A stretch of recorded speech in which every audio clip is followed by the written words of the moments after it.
Welcome everyone to my Eternal Return guide. I am Sa, and I make this guide so everyone learns a little bit more about my favorite character, Adela. In this guide, I will cover Adela's fundamentals such as combos, skill order, as well as my personal build I've used to get to the top of the rank ladder. If you find anything useful in this guide, make sure to like the video and subscribe. I also stream over at twitch.tv/inpasat. You can drop a follow so you get a notification next time my stream goes live. Let's jump into the guide. So, to begin with, let's make sure we understand Adela as a character. Adela is one of the more complex first mages that Eternal Return has to offer. Her complexity lies mainly in her lack of guaranteed damage, as her kit only provides her with skill shots. Now, although her kit complexity can be quite intimidating, I personally believe she's not that hard once you put the practice in. She uses a lot of muscle memory and her abilities are pretty simple once you get the hang of it. Additionally, I think her complexity allows for one of the biggest strengths Adela has, her ability to outplay her opponents. Adela is a character with tons of player expression and can look very different between pilots. On top of this, Adela has some of the best escape tools in the game, and it's really good in scaling into late game. So with all that, how is this character not picked by everyone in SSS tier? She has some weaknesses. Specifically speaking, routing, it's really bad as she's a rapier user. Those rapier weapons have some of the worst routing in the game. And then moreover, Adela can really struggle against certain items that produce fail damage, as she will be left vulnerable after using her combo if she fails to kill her target. The last Adela weakness I would like to mention is she has a lot of SP problems. Adela has the ability to compensate thanks to Mistletoe, so it's one of the few weaknesses that you might not think about. Let's go into Adela's abilities and the skill order. Instead of telling you what each ability does, I'd rather give you a few tips on each one, as you'll probably understand what each ability does just by watching the combos. But to start things off, Adela's skill order goes as follows. You will level up R when available, Q, then your E, and then your passive. And then to finish things off, your W. Let's talk a little bit about each ability. So Adela's passive control center. One of the main things to have in mind about this ability is transforms attack speed into attack power. So if you happen to find like a lace quiver or a feather boots really early into the game, you might consider switching up the skill order leveling from your E to your passive. You're still gonna level up Q first, but you're gonna put some points early into your passive.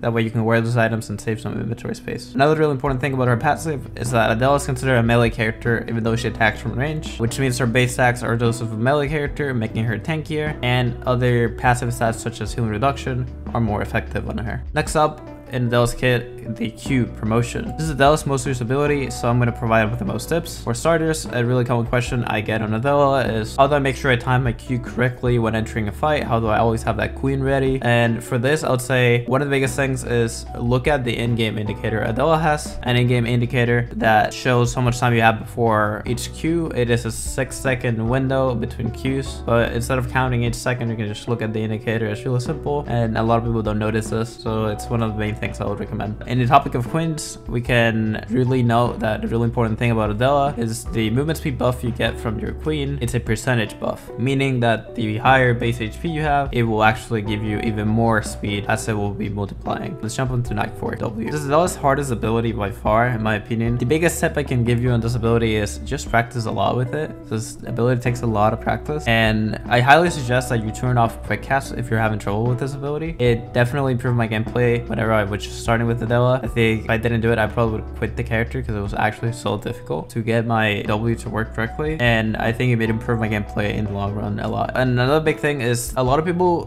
focus too much on landing the W itself for damage. The W is their ability you max slash, so it's not going to be doing a whole lot of damage. Try to think of your W more of a tool to redirect your Qs to land. So if you happen to miss your queen, you can still just use your W to knock it onto the opponent. It will still grant you that knock you, it will give you that distance, it will give you some poke damage. Probably better to look at it that way rather than landing the knight itself. Next up, we have Adela's E castling. This is the easiest ability. It's just a line skill shot. One tip this ability is cooldown on this ability. It doesn't account for the reactivation. The cooldown won't start until you take it, which means that if you decide to not take your E at all after a combo, if you just want to keep your distance and you don't want to take it, this ability will add up to 14 seconds if it's at max strength. This doesn't mean that you should always take your E, that way you always have the lowest cooldown, but definitely keep it in mind, as if you can take your E, I'd recommend to always do so. For another tip on E, while you're in your ultimate, you have the ability to cast your E again. So if you cast your E once and then you enter your ultimate, you're actually able to take your E again, which can be a really cool mix up, and it's definitely going to help out in some of the other combos we're going to be looking at later. For your ultimate, there's really not a lot to say. I want to clear a misconception that a lot of people have in Adela's ultimate. Adela's ultimate damage doesn't come from the fact that you're standing on top of a piece. Adela's ultimate which does have an extra bonus damage if you do stand on pieces. The main part of the damage is based on the number of pieces you have out in the field. So if you don't have any combo anyone or anything like that, don't try to cast your ultimate. Make sure to have at least 3 to 4 pieces out, and even more, even 5 or more if possible. Otherwise, this ability is not going to do its max amount of damage, and it definitely is something a lot of people misinterpret based on the wording this ability has. Now, moving to the section most people have been waiting for, the combos. I'm going to copy the basic combos that every Adela player should know. I'll start things with comparing the 2 main combos Adela has to offer. I'll name those the standard combo, that goes Q, W, and E, and the DPS combo, which is Q, E, W. As the name implies, the DPS combo does more damage than the standard combo. So let me explain some of the differences between them. That way you understand why we're not just doing the DPS combo over and over and over. One of the main differences between those 2 combos is the versatility versus how the different constraints are behind the DPS combo. So the standard combo is really versatile. I think the DPS combo has a number of constraints, but mainly the 3 main constraints I would like to mention when it comes to the DPS combo is range, queens, and speed. What do I mean by these constraints? So the simplest one is queens. You are only able to perform the DPS combo if you're holding up a queen. The standard combo can be performed on pawns and even multiple pieces, while the DPS combo can only work based on the 1 second stun queen, otherwise it will completely miss. Next up, we have the speed of the combo. Once again, you're only able to go through the duration of queen while you're trying to do the DPS combo, which requires you to perform the entire combo in 1 second, while the standard combo has that W knockup, which will give you a little bit of extra time to perform, which means you can do it slower at your pace. Also, if you do happen to miss that queen and you're not going for the DPS combo, then you're able to save resources if you do happen to miss, rather than spending all your pieces out and then being in a vulnerable situation. The last thing would be the range. Basically, what this means is that you're going against a melee character. If they're all up close to you, you're not able to do the DPS combo even if you're holding a queen, because your E has set range. You're not able to cast your E right in front of you. It will always go max range, which means you're not able to do this combo if someone's right on top of you. For all of these reasons, I personally think the standard combo is a combo you should probably spend the most time in. It's gonna allow you to do pretty much in any situation where you could use the DPS combo, you will be able to use the standard combo. The DPS combo, it specifically, I think, works better in a team mode setting where you have a teammate to help you receive them for a extra duration. That way you can pull off your combo faster. It will do more damage. It will get more value off of the E knockup, making the difference between one and each other. All right, let's talk about follow-ups. So basically, follow-ups, after you land that burst, with that QW or QEW, how do you follow up? How do you finish the deal? A really basic combo to follow up with people is QWERE. This is basically abusing the fact that you can cast your second E activation during your ult animation. Of course, it's not a guaranteed combo. If people do have a dash ability, they can dash out of the ult, as they will have a pretty fair window to get out of this ult. But this is a combo you're gonna basically want to use after the enemy has spent their movement ability, or if they didn't have one in the first place. People like Bernice, Lennox, Nadafon are characters that lack that movement skill to get out of the ult, and you can easily use this combo against them. And then against targets that have a clear movement skill, you gotta make sure they're using this ability. That way you can punish them using this combo. Now moving on to your E extension combo. This is your base movement tool. You want to use this ability to chase, loot, escape. This is going to be a combo that it's really 2 abilities, so you wouldn't really consider it a combo. But if you want to do this combo correctly for its intended purpose, which would be moving around, you want to do it fairly quickly. It's one of the most muscle memory combos Adela has, and it does take a little bit of practice. That way you're not sending your drug somewhere you don't want to and end up TPing to the wrong place. Additionally, you can use this combo to jump large terrains and large walls. This is specifically useful to get away from some threats that may be stronger than you or really good at chasing. So if you can jump walls, it's a pretty strong thing to do, and not a lot of characters can do so or follow up to it. So it's a good thing I have to know that you can do this with this ability. Now moving on, I want to talk about pawn setups. So one of the main mistakes I see new players do in Adela is they try to center too much around the queen combos, and they don't pay too much attention about pawns. Pawns are a really strong tool, specifically for people that are not too confident on landing that queen onto their enemies. Additionally, not just that, it's not a tool for people who can't land skills, but also they also deal about the same, if not more damage than queen combos using pawns. So I'm gonna give you two main setups that I think are pretty commonly used, one for melee characters and one for range characters. For the melee setup, basically the idea behind this setup is you're gonna abuse the fact that melee characters have very telegraphic movement. So you're gonna try to toss out your pawns and try to kind of like hug them as a safe zone. You're gonna be standing around them. It doesn't matter if you really land in. You can use queens as well for this. So you're gonna toss them out, and then you're gonna abuse the fact that melee characters have to get up to you in order to damage, and then you're just gonna easily knock the mini pawns 2 or 3 onto the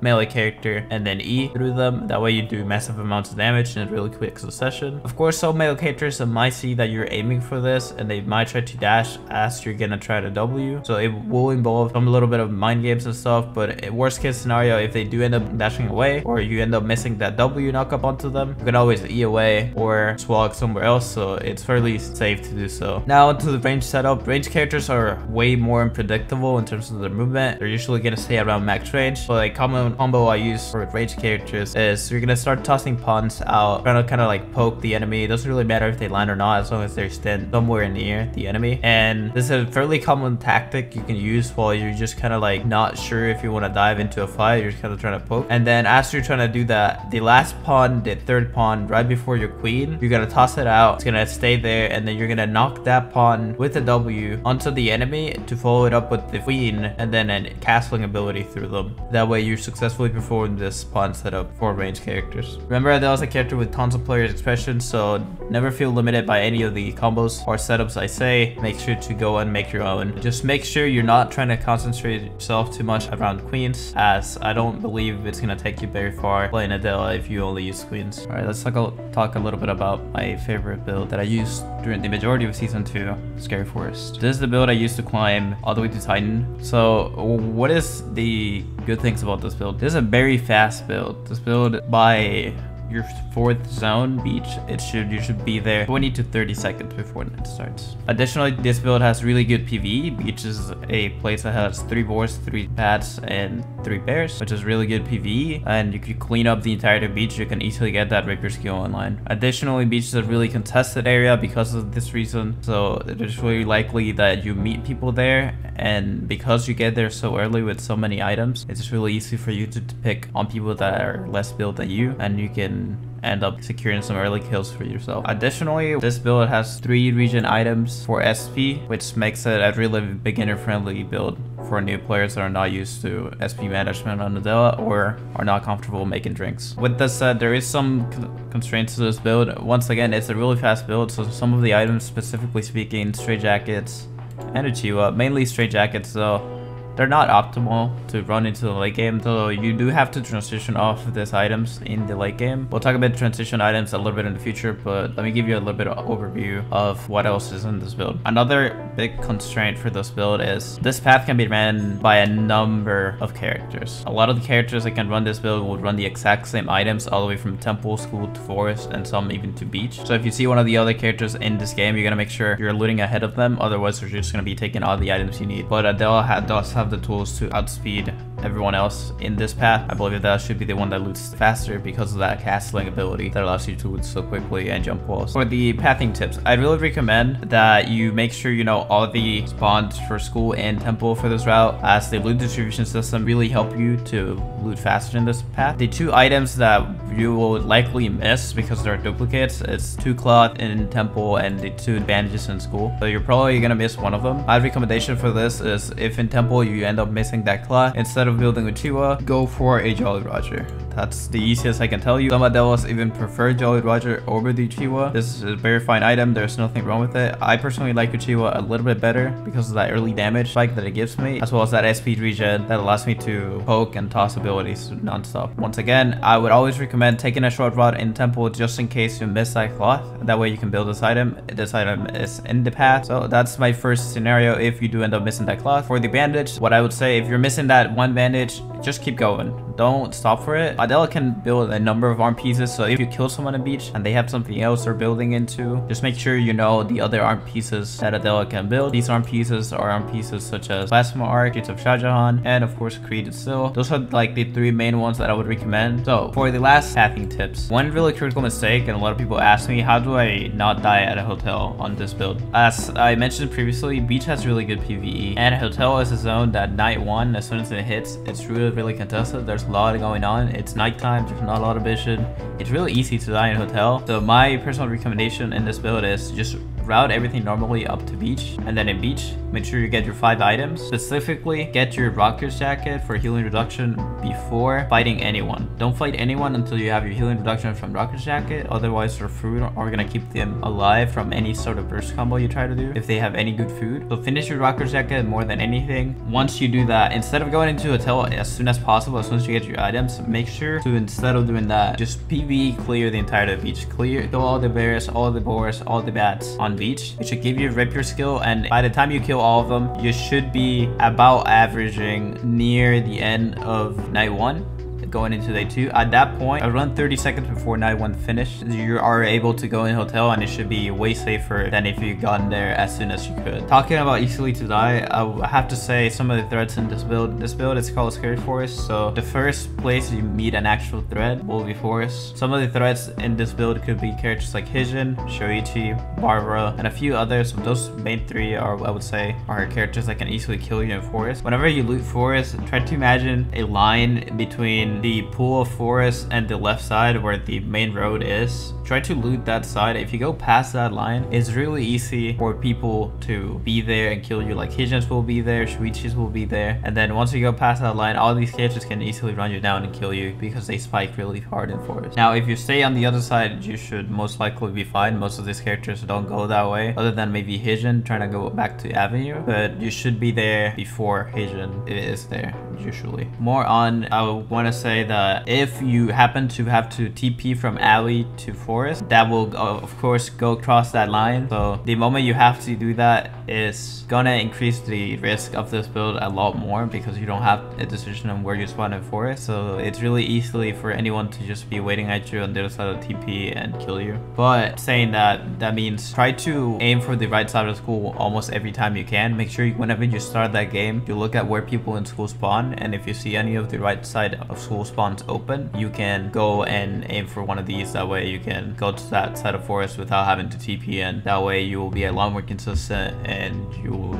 more likely be alive there. Of course, as I previously said, beach stats, a lot of players you can kill who are usually underbuilt or most likely underbuilt. Now there's also some that will be stronger than you once you get to beach. Those are mainly Sniper Aya, Pistol Aya, and Cat. Some Yukis can be, if they high roll, they can be more built than you, and you have to watch out, both dual swords and two-handed. But Yuki is not too much of a problem to handle for Adela until they have their defense skill. So I don't want to mention too much about Yuki, since I think you should be able to beat them regardless. But Aya and Kathy are 2 main threats in beach that you cannot escape from. Those threats, Kathy mainly wants to move on to hotel, so they probably won't spend too much time in beach chasing you if you just walk away. But Aya gets all their items beach and they're ready to kill. They're trying to do the exact same thing you're doing when killing everyone in beach. So that's someone I will be really careful with, as they do have an item bleed on you depending on the timing they hit. I think that about covers all for Scary Forest. Now one of the main things I want to go more in depth is item transitions. Giving players, okay, I get my build done, what now? What items do I want to look forward to? So after you get done with that first stage of the game of getting your build online, if you get any of the following RNG materials or you decide to contest for any of them, these are the transitions I personally made, ordered left to right in terms of the most valuable and the most impact they're going to have for your character.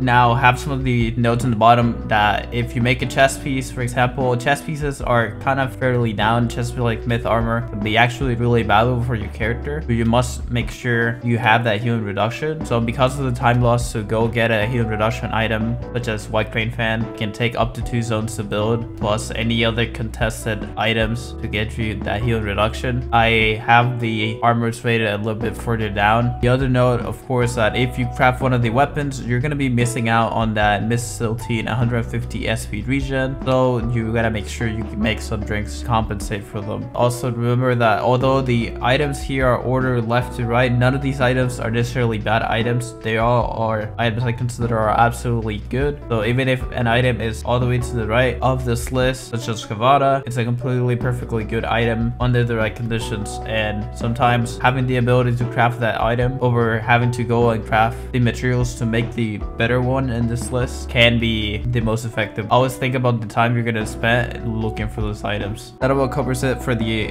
Adela transitions, you can download this cheat sheet for you down in the description or going into my Discord in the Eternal Return section. If there's any questions you have for any of these items, feel free to drop it down in the comments below or in the Discord. I will be more than welcome to answer you. Now, if you found anything interesting in this guide that you found helpful, make sure to drop a like, subscribe to the channel, as well as go follow me on twitch.tv/inpasa, and I stream there a lot. Feel free to come by, say hi, and vibe with the stream or ask me any questions that you might have on Adela.